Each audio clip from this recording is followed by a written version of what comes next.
June 6th, 2024. We know what this day is. Checking at the R&R site and the sliding glass door. Alrighty, right there. 2 handprints. Again. I'm gonna collect those over the weekend.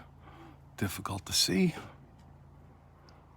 Oh, there's a thumb, index. The reflection is so tough to film here. And then you can see the right hand, thumb, index. Same place, same way. I'm gonna call it. I'm here to speak at an engagement in not super far away, same county. I'm going to talk about the handprints and sebum, the albovernics. They're there again. So today's Thursday night, the 6th.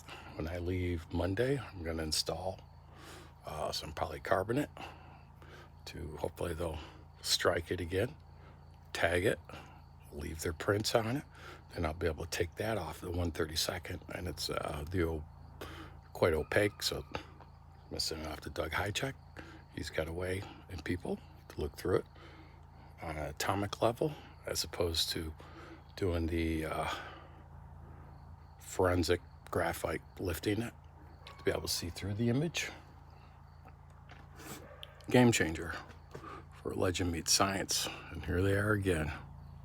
And there's a set on the bedroom window.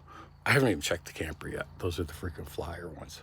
So anyways, with this material, because I've looked at buying other camper windows to have in stock to be able to mail those off, I can put these sheets down for like 30 bucks a piece, attach it, and hopefully they'll still come up and leave the handprints.